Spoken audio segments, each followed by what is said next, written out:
নমস্কার। অন্য টিভির সঙ্গে যারা যুক্ত আছেন সবাইকে আমার অন্তরের অভিনন্দন। যারা দেখছেন, যারা শুনছেন, তাদের শুভেচ্ছা।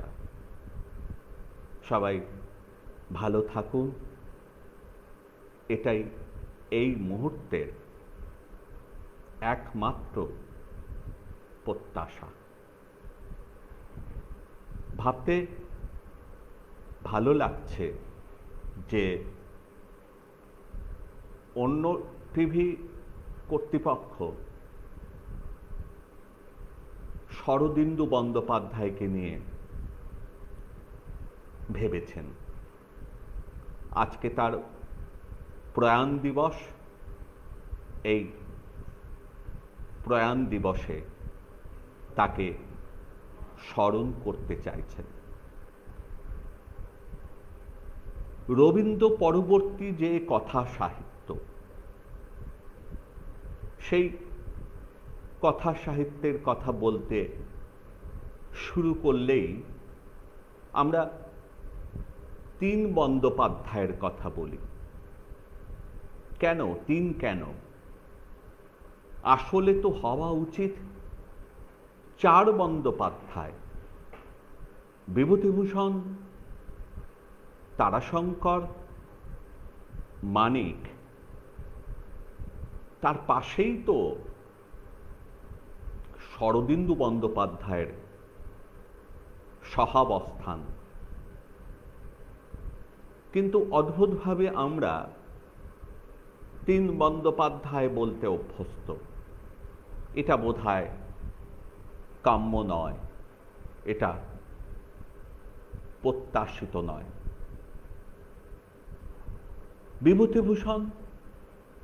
বিভূতিভূষণের লেখার মধ্যে আমরা কি দেখি? গ্রামীণ স্নিগ্ধতা। তারাশঙ্করের মধ্যে রাঢ়ের আঞ্চলিকতা, আর মানিক বন্দ্যোপাধ্যায়ের মধ্যে জীবনের জটিলতা। হ্যাঁ, শরদিন্দু বন্দ্যোপাধ্যায়ের মধ্যে জীবন জিজ্ঞাসা আছে, দায়বদ্ধতা আছে, সমাজ মনস্কতা আছে, কিন্তু তিনি ভেবেছেন একটু অন্যরকম ভাবে। স্বাতন্ত্র্যে তিনি উজ্জ্বল। আমরা সেই সময়ের সাহিত্যের আবহাওয়াটা যদি দেখি, আমরা কি দেখব? আমরা দেখব কল্লোল। কল্লোলকে ঘিরে আপাতভাবে যে কোলাহল উঠেছিল, সেই কোলাহলেও আমাদের শরদিন্দু বন্দ্যোপাধ্যায় সামিল হননি। তিনি নিজের মতো করে লিখেছেন, নিজের মতো করে জীবনকে দেখেছেন, সমাজকে দেখেছেন, মানুষকে দেখেছেন। একেবারে অন্য রকম একটা তিনি ধারা তৈরি করলেন গোয়েন্দা সাহিত্যের। ব্যোমকেশ কেন্দ্রিক সাহিত্য। আমরা শরদিন্দু এই নামটি উচ্চারণ করার সঙ্গে সঙ্গে ব্যোমকেশের কথাও ভেবে বসি। হ্যাঁ, ব্যোমকেশ তার মহৎ সৃষ্টি, এ নিয়ে কোনো সন্দেহ নেই। কিন্তু শুধু ব্যোমকেশের মধ্যে তিনি সীমাবদ্ধ থাকেননি। বৈচিত্র্যময় তার সাহিত্য সম্ভার।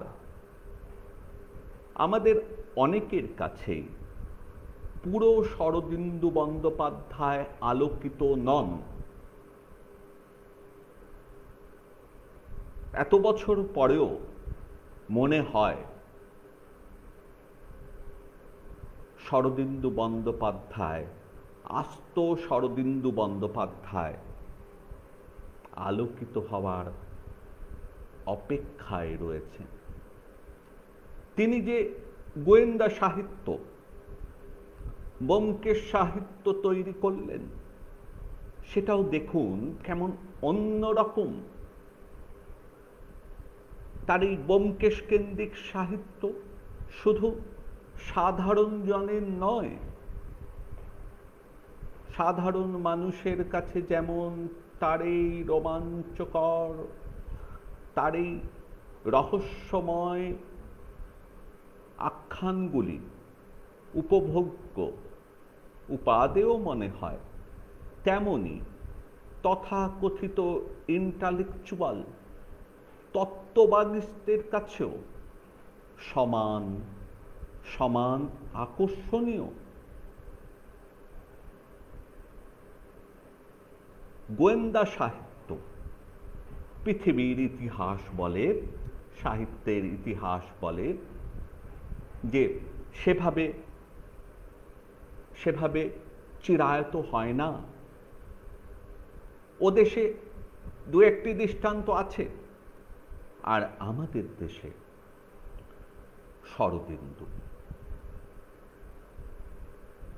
শরদিন্দু বন্দ্যোপাধ্যায়ের আগে আগে আমরা দেখেছি পাঁচকড়িদে ভয়ঙ্কর জনপ্রিয় লেখক ছিলেন। রবীন্দ্রনাথকে বই উৎসর্গ করছেন, বইয়ের নাম নীল বসনা সুন্দরী। প্রভূত জনপ্রিয় বই, গোয়েন্দা আখ্যান, রহস্য আখ্যান। দীনেন্দ্র কুমার রায় রবার্ট ব্লেক নামে একটি চরিত্র তৈরি করেছিলেন, খুব খুব জনপ্রিয় হয়েছিল। তারপরে আমাদের আগের প্রজন্ম মোহন সিরিজ পড়েছে শশধর দত্তের, আর আমরা যখন ছোট গোপনে, তার কারণ ওই বইয়ের গায়ে লেখা থাকতো কলেজ স্টুডেন্টদের জন্য, স্বপন কুমার পড়তাম। এখন কেউই পাঁচকড়িদেও পড়ে না, দীনেন্দ্র কুমার রায়ের গোয়েন্দা রহস্যের গল্পও পড়ে না, স্বপন কুমারও কেউ উল্টে দেখে না। স্বপন কুমার শেষ জীবনে হাত দেখতেন, ডাক্তারি বই লিখতেন বেনামে, কারণ ওই তার গোয়েন্দা লেখা, রহস্যের লেখা আর বিকত না। কিন্তু দেখুন গোয়েন্দা সাহিত্য যেমন কিভাবে চিরায়ত হয়ে ওঠে, যেমন ওদেশে শার্লক হোমসের ক্ষেত্রে আমরা দেখি, ঠিক সেই রকমই আমাদের দেশে ব্যোমকেশ বক্সী, সত্যান্বেষী ব্যোমকেশ আবির্ভাবের সঙ্গে সঙ্গে তার জনপ্রিয়তা, এবং এই জনপ্রিয়তা অমলিন, অম্লান। এত বছর পেরিয়েও প্রজন্ম বদল হয়ে গেছে, নতুন নতুন প্রজন্ম এসেছে। আজকের ছেলে মেয়েরা ব্যোমকেশ পড়তে চায়, পড়ে, বয়স্ক জন যেমন পড়ে, নতুন প্রজন্ম পড়ে, কিন্তু পাঁচকড়িতে কেউ পড়বে না আজকের ছেলে মেয়েরা। স্বপন কুমার দূরে সরিয়ে রাখবে। আসলে গোয়েন্দা সাহিত্য কি করে চিরায়ত সাহিত্যের সম্ভ্রম আদায় করে, সেটা বোঝার জন্য আমাদের শরদিন্দু বন্দ্যোপাধ্যায়ের রচনা সম্ভারের দিকে তাকাতে হবে, বুঝতে হবে, পড়তে হবে। ব্যোমকেশ সিরিজের প্রথম বই পথের কাঁটা বই নয়, আসলে এটা গল্প ছিল। তারপরে গল্প যেটা তিনি লিখলেন সীমান্ত হীরা, তারপর অনেক অনেক আখ্যান, অনেক গল্প, সব মিলিয়ে 35টি গল্প তিনি লিখলেন। কোনোটি ছোট, কোনোটি বড়, কোনোটি উপন্যাসের মেজাজ আছে, কোনোটিতে ছোট গল্পের মেজাজ। ক্রাইম স্টোরির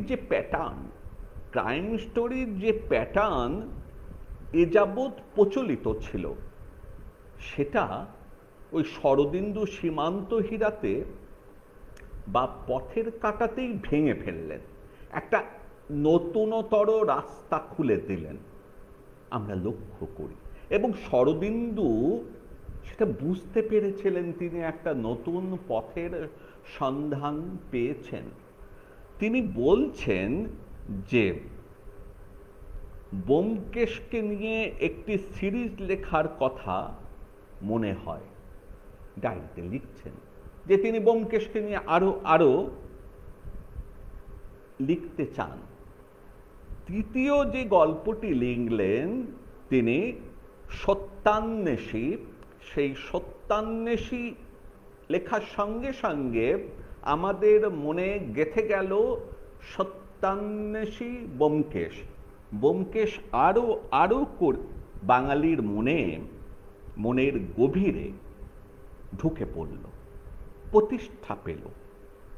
1339 থেকে 1343, 4 বছরে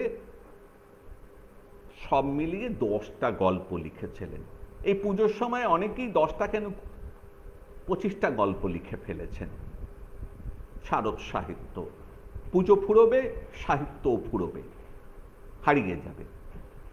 4 বছর ধরে তিনি 10টা গল্প লিখলেন এবং এই 10টা গল্পই চিরায়ত হলো, এ নিয়ে কোনো সন্দেহ নেই।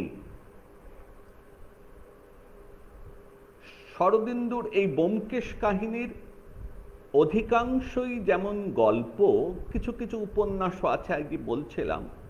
তার প্রতিভার স্ফুরণ আমরা লক্ষ্য করি চিড়িয়াখানায়, যেটা সত্যজিৎবাবু সিনেমা করেছিলেন, আদিম রিপু, সজারুর কাঁটা।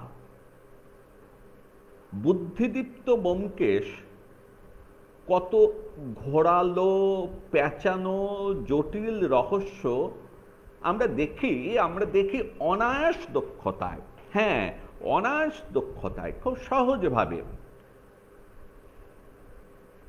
সেই রহস্য উন্মোচন করছেন।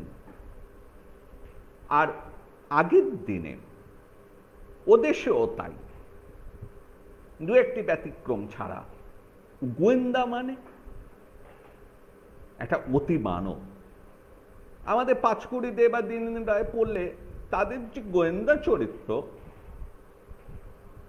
তাদের অতি মানবী মনে হয়। কিন্তু এই যে চেনা প্যাটার্নটা, এই প্যাটার্নটা একদম ভেঙে দিলেন। কি করলেন? গোয়েন্দা কল্পলোকের মানুষ নয়, মাটির পৃথিবীতে, এই যে মাটির পৃথিবী, এই মাটির পৃথিবীতেই তার অবস্থান আমরা শরদিন্দুতে দেখি, ব্যোমকেশে দেখি। ব্যোমকেশ এই যে চরিত্রটি মনে হয় যেন আমাদের প্রতিবেশী, আমাদের অতি চেনা। সত্যজিৎবাবু যেমন করেছেন ফেলুদার ক্ষেত্রে, একেবারে চেনা, তাকে ছুঁয়ে দেখা যায়।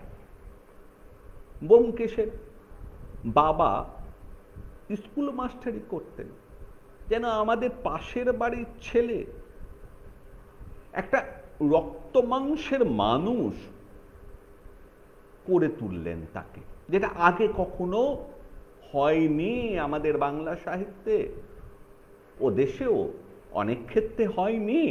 সেটা শরদিন্দু বন্দ্যোপাধ্যায় করলেন।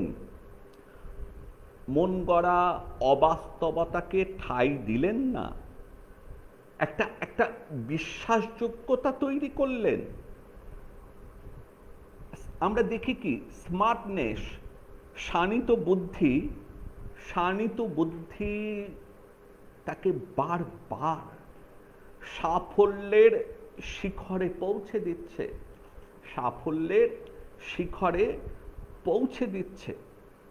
তার মধ্যে একটা বাঙালিয়ানা আছে, সে বাঙালি পোশাক আশাক পরে, গুরুম গুরুম করে বন্দুক চালায় নাই যে এখন ছোটদের সাহিত্য দেখি যে শুধু বন্দুক বন্দুক বন্দুক, রক্তপাত রক্তপাত, এসব ক্ষতি করে ছোটদের, কে বলবে? তার মধ্যে একটা বাঙালিয়ানা আছে। সে প্রেম করে, সে বিয়ে শাদী করে, তার সন্তান লাভ হয়, একেবারে জ্যান্ত মানুষ যেমন হয় ঠিক তেমনই, এমনকি দাম্পত্য কলহ পর্যন্ত হয়। আবার সে প্রমোদ ভ্রমণে কাশ্মীর যায়, ভূস্বর্গ কাশ্মীরে যায়,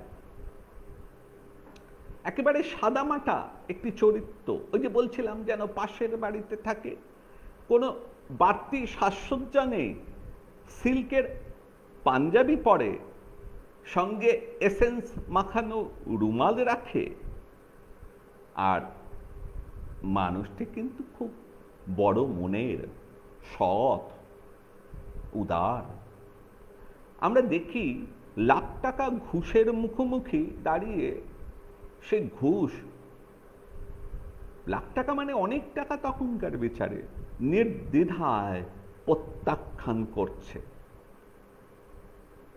আর এই যে শরদিন্দু লিখছেন 32টি কাহিনী, তাতে কোনো রিপিটেশন নেই, পুনরাবৃত্তি নেই। অনেক লেখক এখনো করেন, একটা প্যাটার্ন তৈরি করেন, একটা গোয়েন্দা ক্যারেক্টার তৈরি করেন, এবং একই রকমভাবে লেখাগুলো তৈরি হয়, যেন ছাঁচ আছে, ছাঁচে ফেললেন, উপন্যাস হয়ে গেল, পুজোয় সাপ্লাই দিলেন। না, শরদিন্দুর লেখা তেমন নয়। রহস্য কিভাবে জিয়ে রাখতে হয় এবং এই রহস্য জিয়নোর এক নিজস্ব কৌশল তার আয়ত্তে ছিল।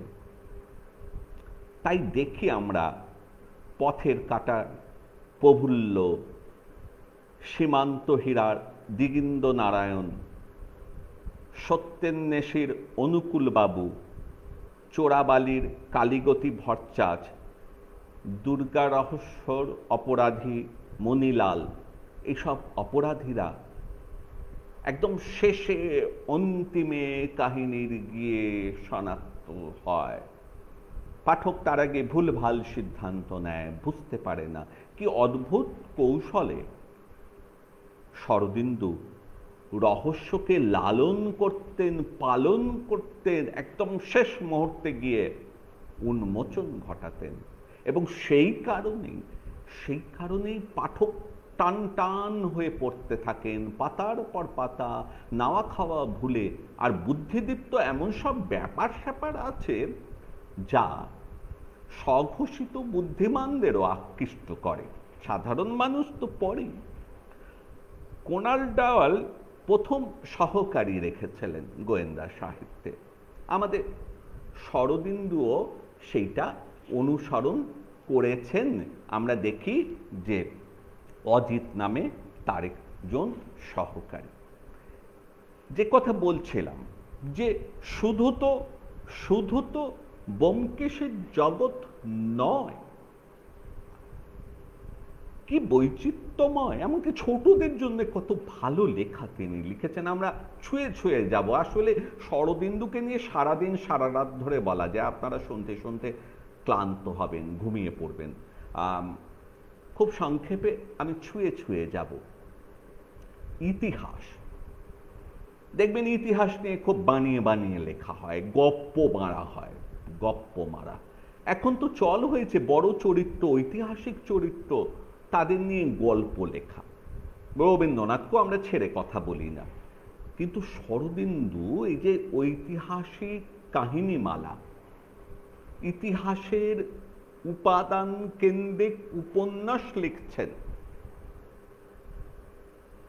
তাতে কিন্তু মিথ্যে বানানো, সচেতনভাবে বানানো ব্যাপার স্যাপার, আরোপিত পাঠক মনোরঞ্জনের চেষ্টা, এসব নেই। তিনি সত্যকে শৈল্পিকভাবে রূপায়িত করেছেন উপন্যাসে, ছবি শব্দ দিয়ে দিয়ে এঁকেছেন। কালের মন্দিরা নামে তিনি একটা উপন্যাস লিখেছিলেন, ইতিহাসের উপন্যাস। এবং কালের মন্দিরার ভূমিকাতে তিনি বলছেন, কি বলছেন না, তথ্য সংগ্রহ করছেন বাংলার ইতিহাস সেই রাখাল দাস বন্দ্যোপাধ্যায়ের বই থেকে। এবং একটা উপন্যাস কত দিন ধরে তিনি লিখছেন আমরা দেখে ভেবে আজকে এই তথ্যের মুখোমুখি দাঁড়িয়ে একটু অবাকই হই। 1938 সালে মুঙ্গেরে, তিনি মুঙ্গেরে তো কিছুদিন ছিলেন, মুঙ্গেরে, কলকাতায়, মুম্বাইতে, তারপর শেষে পুনাতে। মুঙ্গেরে তিনি সূচনা করেছিলেন 38-এ। তারপর তিনি মুম্বাই চলে যান জীবিকার সন্ধান। 12 বছর ধরে তিনি এই কাহিনী ভেতরে ভেতরে লালন করেছেন।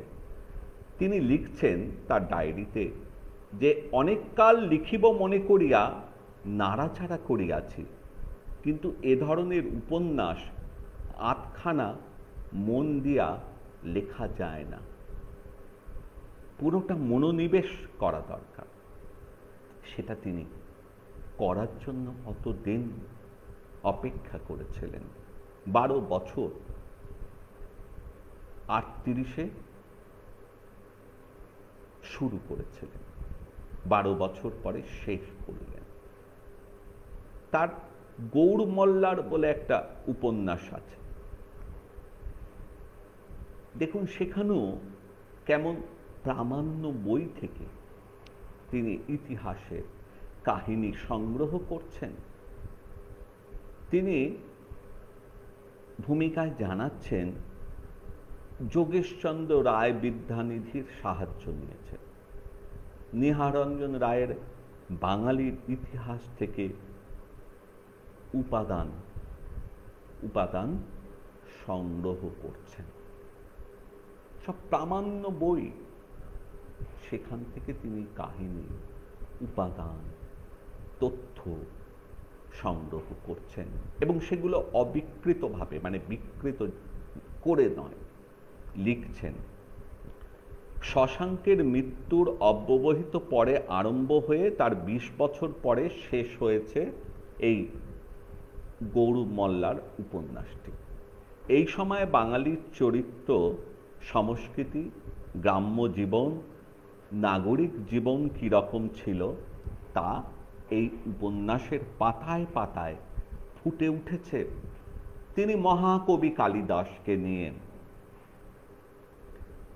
কুমার সম্ভবের কবি নামে একটি উপন্যাস লিখেছিলেন, বা তার তিঙ্গ ভদ্রা তীরে যে উপন্যাস, সেখানেও আমরা দেখি ঐতিহাসিক জনের স্বীকৃতি। হরেকৃষ্ণ মুখোপাধ্যায় এই উপন্যাসটি পড়ে তাকে লিখেছিলেন, তোমার লেখার একটা জাদু আছে, তুমি অনায়াসে এমন একটা বাতাবরণ সৃষ্টি করো যে পলকে মনকে সুদূর অতীতে টানিয়া লও। তুঙ্গাভদ্রার তীরে তোমার সে সুনাম রক্ষা করিয়াছে। ইতিহাসের অভিজ্ঞতা এবং ঐতিহাসিক দৃষ্টিভঙ্গি, ইতিহাসের অভিজ্ঞতা এবং ঐতিহাসিক দৃষ্টিভঙ্গি দুই তোমার তুল্যমূল্য। হরেকৃষ্ণ মুখোপাধ্যায়ের মতো ব্যক্তিত্ব এই স্বীকৃতি দিচ্ছেন। বা রমেশচন্দ্র মজুমদার, কত বড় ঐতিহাসিক তিনি ছিলেন তা নতুন করে বলতে হয় না, আমরা সবাই কম বেশি জানি। তিনি বলছেন, শরদিন্দুকে লিখছেন, আপনি বিজয়নগরের অতীত ঐশ্বর্যের স্মৃতি একটি মনোরম কাহিনীর মধ্য দিয়া ফুটাইয়া তুলিয়াছেন। এজন্য আমরা অর্থাৎ ঐতিহাসিকেরা খুবই কৃতজ্ঞ, কারণ লোকে ইতিহাস পড়ে না কিন্তু আপনার বই পড়িবে। কি মারাত্মক কথা যে লোকে ইতিহাস পড়ে না কিন্তু আপনার বই পড়িবে। শরদিন্দু যেমন উপন্যাস লিখেছেন ইতিহাস নিয়ে, তিনি গল্পের মধ্যেও ইতিহাসের কথা এনেছেন। শরদিন্দু তার প্রথম গল্প জাতিস্বর, তার প্রথম গল্পের বই। এছাড়াও অন্যান্য তার অনেকগুলো বই আছে, যেমন চুয়াচন্দন, বিষকন্যা, সাদা পৃথিবী। খুব অল্প বয়সে তিনি গল্প লেখা শুরু করেছিলেন। দাদার কীর্তি আমরা জানি যে 16 বছরে লিখেছিলেন উপন্যাস, যেটা তরুণ মজুমদার সিনেমা করেছিলেন। পেতপুরী নামে 16 বছর বয়সে তিনি গল্প লিখছেন। একটা অলৌকিক গল্প, রহস্যময় অলৌকিক গল্প। পুষ্পপাত্র বলে একটি পত্রিকা তাতে প্রকাশিত হয়েছিল। আমরা লক্ষ্য করি শরদিন্দু অলৌকিক গল্প যেমন লিখেছেন, তেমন সরস গল্প, স্নিগ্ধ কৌতুকের গল্প যেমন লিখেছেন, আর পাশাপাশি ইতিহাসের গল্প, ইতিহাসগন্ধি গল্প তার খুব কম নয়।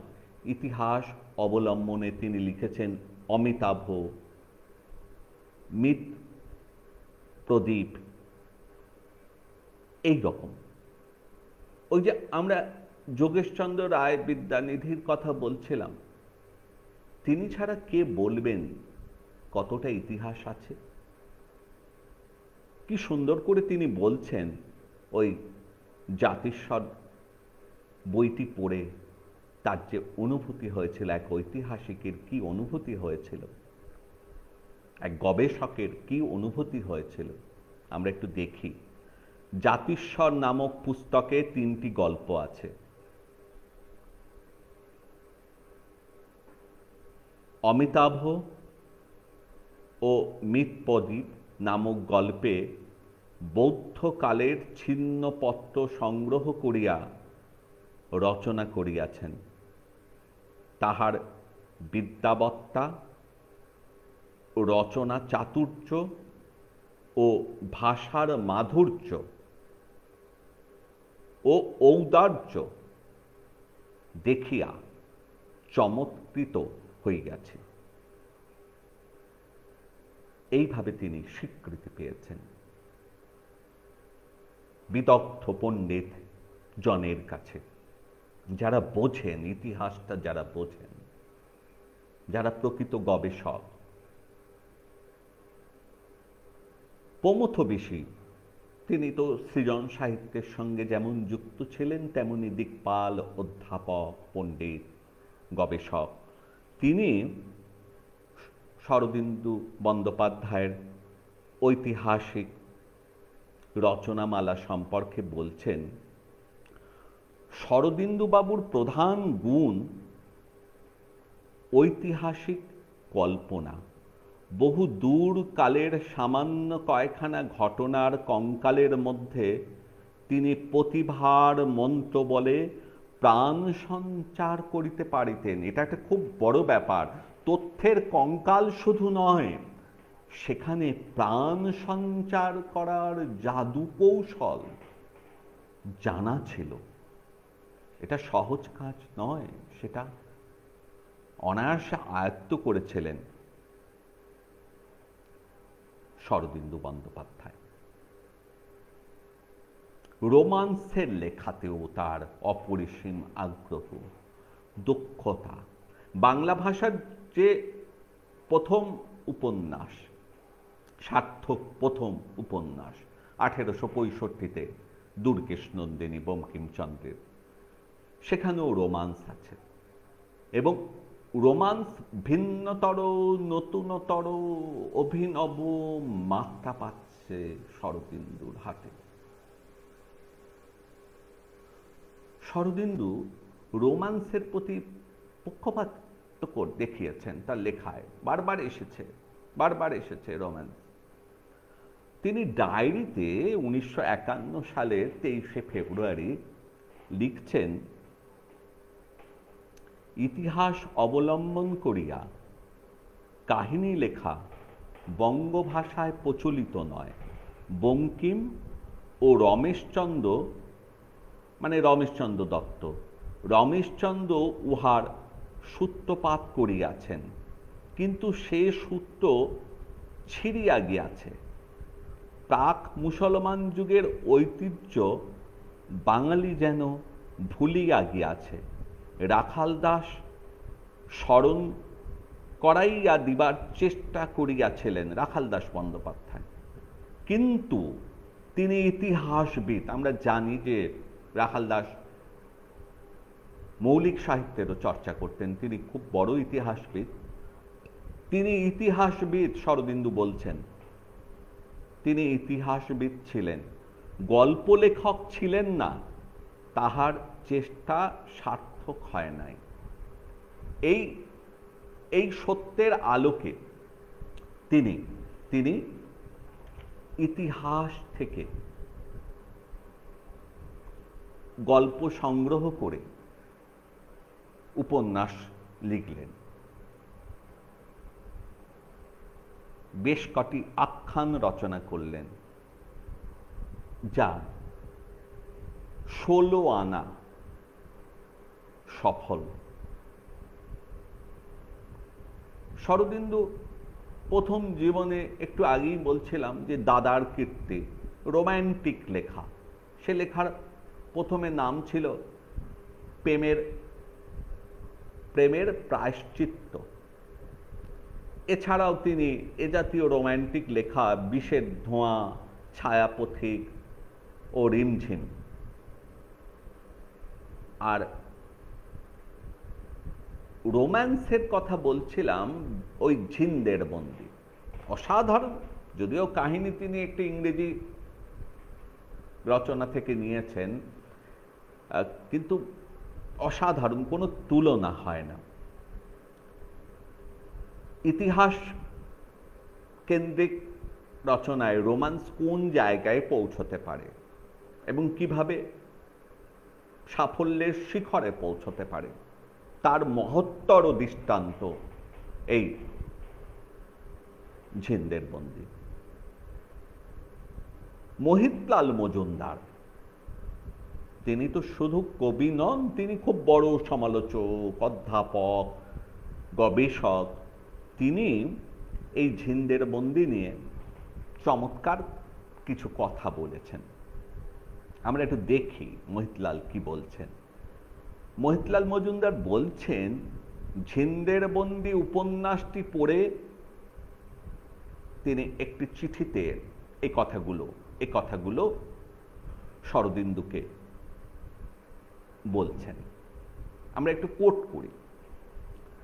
আপনার রচনায় যে ধরনের কবিত্বময় কুশলী কল্পনার অবাধ সুন্দর গতি আছে, তাহা আমার ব্যক্তিগত রুচির পক্ষে বড়ই উপাদেয়। আপনি রোম্যান্সের ভক্ত, সেই রোম্যান্স বাঙালির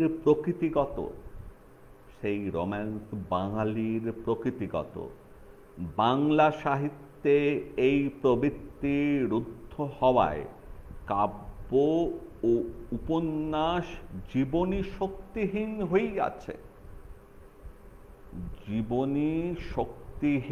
হইয়াছে। আসলে শরদিন্দু শুধু রোম্যান্স রচনায় নয়, সামগ্রিকভাবে বাংলা সাহিত্যে জীবনী শক্তি জুগিয়েছিলেন, এ নিয়ে কোনো সন্দেহ নেই। আমরা তো সেভাবে বলিই না যে শরদিন্দু বন্দ্যোপাধ্যায় ছোটদের জন্য লিখতেন। বিভূতিভূষণ বন্দ্যোপাধ্যায় মানেই আমাদের শঙ্করের কথা মনে পড়ে। আমি তো সেই ছোটবেলা থেকে ভাবছি কবে যাব মাসাই মারার জঙ্গলে। এ জীবনে বোধহয় আর যাওয়া হবে না। বিভূতিভূষণ ছোটদের জন্য অনেক অনেক লিখেছেন। মানিক বন্দ্যোপাধ্যায়ও খান-তিরিশেক গল্প, 4টি উপন্যাস তিনি শুরু করেছিলেন, একটা শেষ করেছিলেন মাঝির ছেলে। শরদিন্দুও যে খুব কম লিখেছেন তা নয়, শরদিন্দু কোনো উপন্যাস লেখেননি ছোটদের জন্য, সব গল্প। এবং এই গল্পগুলো ছাপা হয়েছিল মূলত তখনকার দিনে পুজোর আগে বার্ষিকী বেরোতো। প্রথম বার্ষিকী ঠাকুর বাড়ি থেকে বেরিয়েছিল, রবীন্দ্রনাথের জামাতা নগেন্দ্রনাথ গঙ্গোপাধ্যায় সম্পাদনা করেছিলেন, পার্বণী। পরে পার্বণী 2 বছর বেরিয়েছিল। পরে আরো অনেকেই বার্ষিকী প্রকাশে তৎপরতা দেখালো বাণিজ্যিকভাবে। নগেন গঙ্গোপাধ্যায় বাণিজ্যিক কোনো কাজ করেননি, তিনি শান্তিনিকেতন প্রেস থেকে ছাপিয়েছিলেন পার্বণী। কিন্তু বাণিজ্যিকভাবে নেমে পড়ল তখনকার দিনে বড় প্রকাশন সংস্থা আশুতোষ লাইব্রেরি। তারা বছর বছর বার্ষিক শিশু সাথী বের করতে শুরু করলো। আর তখনকার দিনে বড় মানুষেরা ছোটদের নিয়ে ভাবতেন, এটা খুব স্বাভাবিক ছিল।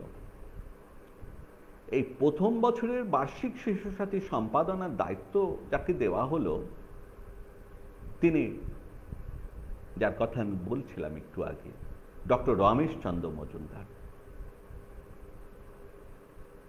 বার্ষিক শিশু সাথী বছর বছর বেরোতে শুরু করলো, 1333-এ শুরু হলো। তারপর দেব সাহিত্য কুটির 38-এ নেমে পড়ল। তারা ছোটদের চয়নিকা প্রথম বার্ষিকী বের করলো গিরীন্দ্রশেখর বসু আর সুনির্মল বসুর সম্পাদনায়। সেই সময় অনেক ভালো বার্ষিকী প্রকাশিত হতো। দেব সাহিত্য কুটির, আশুতোষ লাইব্রেরির বাইরেও আরো কেউ কেউ বড় প্রকাশন সংস্থা বার্ষিকী প্রকাশ করত। এই বার্ষিকীগুলোর জন্য শরদিন্দুকে অনেকগুলো গল্প লিখতে হয়েছে। আর আর মৌচাক পত্রিকায়, সুধীন্দ্রনাথ সরকার মৌচাক পত্রিকা, এমসি সরকার কোম্পানির কাগজ, ছোটদের মৌচাক। সেই মৌচাকে মূলত এই সুধীন্দ্রনাথ সরকারের সঙ্গে বড়দের লেখকদের খুব সখ্য ছিল, যোগাযোগ ছিল। শিশু সাথী পত্রিকায় দেখা গিয়েছিল যে ছোটদের লেখকরা মূলত লিখছেন, খগেন্দ্রনাথ মিত্রের মতো। আর এই মৌচাকে মূলত বড়দের লেখকরা ছোটদের লেখা লিখতে শুরু করলেন।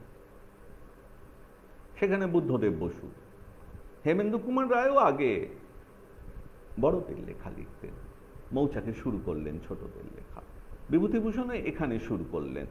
আরো অনেকে বড়দের লেখক সে সময়ের কল্লোলের সবাই, অচিন্ত কুমার সেনগুপ্ত অনেক এখানে লিখলেন। আর আমাদের এই আলোচ্য শরদিন্দু, তিনিও এই মৌচাকের অনেকগুলো গল্প লেখা ছোটদের জন্য লিখেছেন। আপনারা তো জানেন যে রচনাবলীর 4 নম্বর খণ্ডটা পুরোটাই ছোটদের লেখা।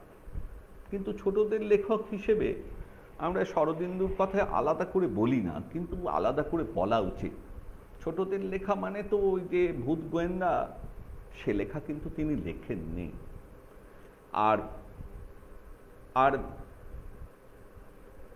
ব্যোমকেশের এই সফল রচনাকারের কাছে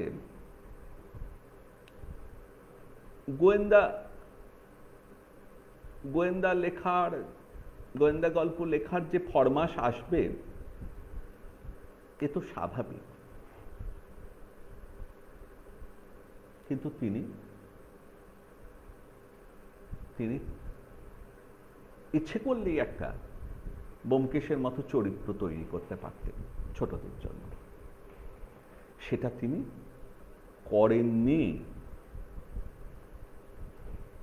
মোট 28টা গল্প তিনি ছোটদের জন্য লিখেছিলেন।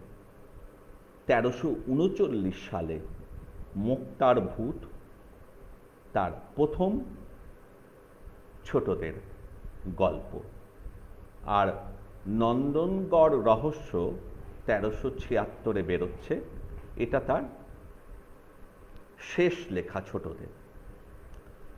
37 বছরে তিনি 28টি গল্প লিখেছিলেন। হাবিজাবি বিষয়ের গল্প নয়, সেই কারণেই এই দীর্ঘ সময়ে 28টি মাত্র গল্প। 37 বছরে 28টি গল্প তো কমই, আজকের বিচারে আজকের লেখকরা তো পারলে এক বছরেই 28টা গল্প লিখে ফেলেন। এখন ব্যাপার হচ্ছে যে এই ছোটদের লেখাগুলো আমরা যদি পড়ি, আমরা দেখব যে রিপিটেশন নেই, একই রকম লেখা নয়, একই রকম লেখা নয়। আর তিনি ছোটদের ছোট ভাবেননি। রবীন্দ্রনাথ সেই কবে 1885-তে যখন বালক প্রকাশ করলেন, জ্ঞানদানন্দিনীর নাম থাকতো কিন্তু বালক তো দেখভাল করতেন পুরোটাই রবীন্দ্রনাথ। রবীন্দ্রনাথ বুঝেছিলেন যে ছোটদের ছোট ভাবাটা অন্যায়, ছোটরা ছোট নয়, এবং অনেক বড়দের মতো লেখা আপাতভাবে ছোটদের নয়, সেগুলো রবীন্দ্রনাথ ছেপেছেন বালকে। শরদিন্দু বন্দ্যোপাধ্যায়ও ছোটদের ঠিক ছোট ভাবেননি। এক ধরনের ছোটদের জন্য ন্যাকা ন্যাকা লেখা হয়, তেমন লেখা রবীন্দ্রনাথ এই নিয়ে দুঃখ করেছেন। বলছেন যে ছোটদের জন্য যারা লেখে তারা গোয়ার এক ধরনের সাহিত্যিক, জল মেশানো সাহিত্য তারা লেখেন, ছোটদের ছোট ভাবেন, এসব রবীন্দ্রনাথ বলছেন। তার ভেতরে দুঃখ ছিল। শরদিন্দু কোনোদিন ছোটদের ছোট ভাবেননি। একটা গল্পের কথা তো আপনাদের সবার মনে আছে, স্বামী চপেটানন্দ। স্বামী চপেটানন্দ, এই যে প্রবল সমাজ বাস্তবতা, ধর্ম ব্যবসায়ী, ধর্মকে কেন্দ্র করে আখের গোছানো এখনো চারপাশে আমরা দেখতে পাই, চারদিকে দেখতে পাই। ধর্মকে ঘিরে, ধর্মকে সামনে রেখে ভণ্ড, প্রতারক, প্রবঞ্চক, তাদের নিয়ে শরদিন্দু গল্প লিখছেন। আপাতভাবে হো হো হাসির গল্প, মজার গল্প, খুশির গল্প, কিন্তু প্রবল সমাজ বাস্তবতা। শিশু সাথীতে বার্ষিকীতে ছাপা হয়েছিল স্বামী চপেটানন্দ। ছোটদের জন্য গল্প কম লিখেছেন কিন্তু বই অনেকগুলো, একদম আহ্লাদে আটখানা হওয়ার মতো। সব মিলিয়ে শরদিন্দু বন্দ্যোপাধ্যায় ছোটদের জন্য 8খানা বই লিখেছেন। 9 করে 9টা নয়, 8খানা, আহ্লাদে 8খানা হওয়ার মতো। রাতের অতিথি 1341, টিকি মেদ 1342, মায়ারন 1363, ছোটদের শ্রেষ্ঠ গল্প 1368, ভূমিকম্পের পটভূমি 1377, আর এখানেও ইতিহাস। তিনি সদাশিবের 3 কাণ্ড, সদাশিবকে নিয়ে গল্প লিখতে, মানে শিবাজিকে নিয়ে, রাজশেখর বসু তাকে বলেছিলেন। এবং আমরা সবাই পড়েছি সদাশিবের 3 কাণ্ড আর সদাশিবের হই হই কাণ্ড, এই দুটো বই পড়ি। আমরা যদি আজকের ছোটদের হাতে তুলে দিই, তারা যে প্রবলভাবে প্রাণিত হবে এ নিয়ে কোনো সন্দেহ নেই। তিনি ভূতের গল্প লিখেছেন, রহস্য গল্প লিখেছেন, শিকারের গল্প লিখেছেন, রূপকথা লিখেছেন, এমনকি জীবজন্তুদের প্রধান চরিত্র করে গল্প লিখেছেন। আবার ইতিহাসের পাতা থেকে তার গল্পে শিবাজি উঠে এসেছে। সদাশিবের সাহসিকতা, সদাশিবের বুদ্ধিমত্তা আমাদের অভিভূত করে। আমরা সেসব পড়তে পড়তে উদ্দীপিত হই, আমরা নতুন করে প্রাণিত হই। ছোটদের হাতে হাবিজাবি কত কিছু তুলে দেওয়া হয় এখন, ভূতের গল্প, গোয়েন্দা গল্প, কুকুর নিয়ে গল্প। কুকুর নিয়ে মানে ওই কটা ছেলে কুকুর নিয়ে দৌড়চ্ছে হিন্দি ছবি স্টাইলে। কিন্তু এই সব লেখা আমরা বোধহয় সেভাবে আজকের প্রজন্মকে, আজকের ছোটদের দিই না। তারা সোনা রূপা নহে বাপা, বাঙা পিতল, তাদের হাতে ওই বাঙা পিতলই দিচ্ছি আমরা। অভ্যুদয় থেকে তখনকার দিনে অনেক ছোটদের ভালো বই বেরিয়েছিল, ছোটদের ভালো ভালো গল্প একটা সিরিজ করেছিলেন এই অভ্যুদয়ের কর্তৃপক্ষরা। ছোটদের শ্রেষ্ঠ গল্প নামে তারা বিখ্যাত লেখকদের অনেকগুলি বই ছেপেছিলেন। শরদিন্দু বন্দ্যোপাধ্যায়েরও বই ছিল ছোটদের শ্রেষ্ঠ গল্প, অভ্যুদয় থেকে বেরিয়েছিল। সেইখানে একটা ভূমিকা আছে শরদিন্দু বন্দ্যোপাধ্যায়ের নিজের লেখা। সেই ভূমিকাটা থেকে আমরা শরদিন্দু বন্দ্যোপাধ্যায়ের শিশু সাহিত্য দর্শন, কিশোর সাহিত্য দর্শন, তিনি কি ভাবতেন এটা খুব সহজেই বুঝতে পারি। শরদিন্দু লিখছেন ওই ভূমিকায়, আমরা একটু কোট করি। শিশুরা যখন একটু বড় হয়ে কৈশোরে পদার্পণ করে তখন আবার তাদের গল্পের চাহিদা বদলে যায়। তখন আর বাঘ ভালুক বুদ্ধভূতুম ব্যঙ্গগা ব্যঙ্গমীর গল্পে মন ভরে না।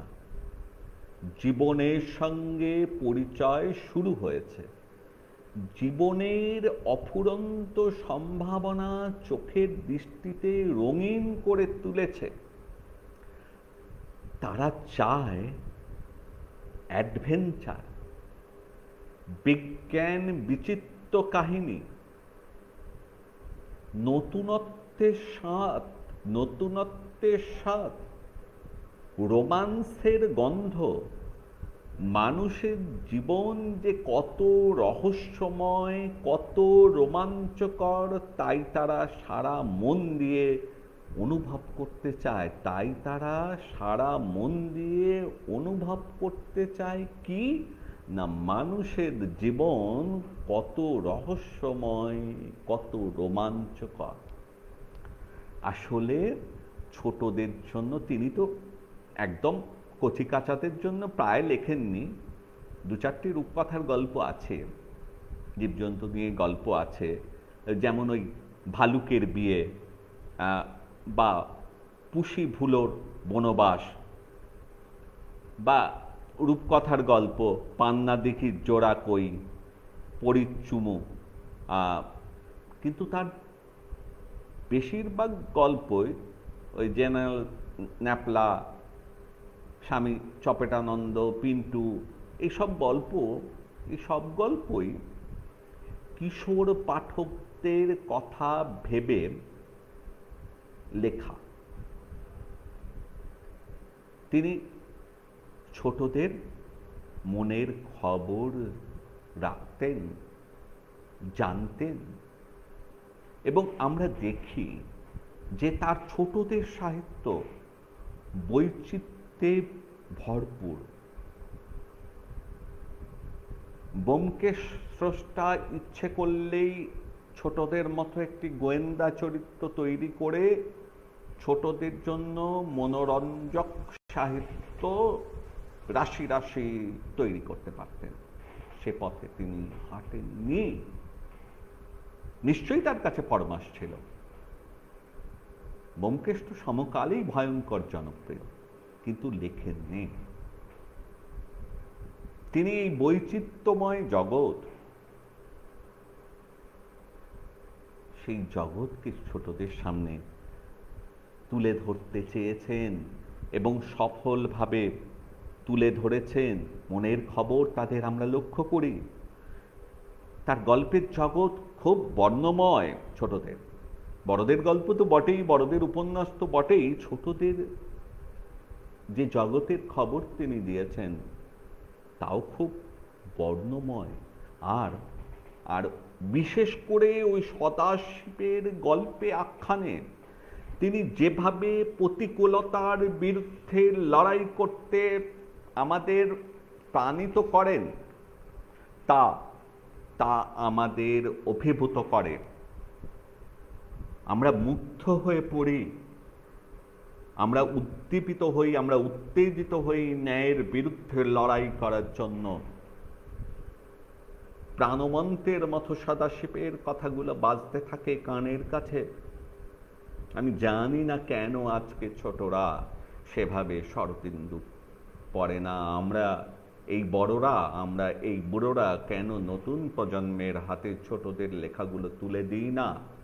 শরদিন্দু মানে আজকে ধারণা হয়ে গেছে শুধু ব্যোমকেশ। ব্যোমকেশও চিরায়ত, তার চিরায়ত, কালোত্তীর্ণ, তার কোনো তুলনা হয় না। ওই মানের গোয়েন্দা সাহিত্য বাংলা ভাষায় নেই, পৃথিবীতেও খুব বেশি নেই। কিন্তু শুধু শুধু তো তিনি ব্যোমকেশ নন, তান্নেসে ব্যোমকেশের স্রষ্টা নন। তার ইতিহাসের গল্প, তার প্রেমের গল্প, তার রোম্যান্সের গল্প, উপন্যাস আর ছোটদের লেখা, এগুলো তো জানতে হবে, বুঝতে হবে, পড়তে হবে। না পড়লে আমরা কি করে শরদিন্দুকে আবিষ্কার করব? আবারও বলি, শরদিন্দু মানে রবীন্দ্র পরবর্তী যুগের কথা সাহিত্যের একটি বড় স্তম্ভ। আমরা ভুল বলি, আমরা অন্যায় করি। ৩ বন্দ্যোপাধ্যায় নয়, ৪ বন্দ্যোপাধ্যায়, বিভূতিভূষণ বন্দ্যোপাধ্যায়, শরদিন্দু বন্দ্যোপাধ্যায়, তারাশঙ্কর বন্দ্যোপাধ্যায়, মানিক বন্দ্যোপাধ্যায়। রবীন্দ্র পরবর্তী যুগের সাহিত্যে এই ৪ জনের সম্ভ্রমের আসন। এ আসন কেউ কখনো কোনো দিন টলাতে পারবে না। যতদিন বাংলা ভাষা থাকবে, আমরি বাংলা ভাষা থাকবে, তাদের এই সম্ভার, সাহিত্য সম্ভার, যা আমাদের সম্পদ, তা রয়ে যাবে। আমরা যুগে যুগে, কালে কালে নতুন করে আবিষ্কার করব। আবার বলি, অন্য টিভি কর্তৃপক্ষকে ধন্যবাদ। তারা আমাকে বলেছিলেন 1 ঘন্টা বলবেন আপনি। আমি একদম ঘড়ি নিয়ে বসেছি, কাটায় কাটায় 8টা, 7টায় শুরু করেছি। আপনাদের কাছ থেকে বিদায় নিচ্ছি। সবাইকে আমার অন্তরের শুভেচ্ছা। আপনারা এই করোনা কালে, এই দুর্যোগের দিনে ভালো থাকবেন। যেভাবেই হোক আমাদের ভালো থাকতে হবে। আমাদের সাহিত্য ভাণ্ডার কত সমৃদ্ধ, সেসব পড়তে হবে, তো আমাদের বেঁচে থাকতে হবে। আমরা সবাই ভালো থাকব। নমস্কার। আপনাদের আমার নমস্কার।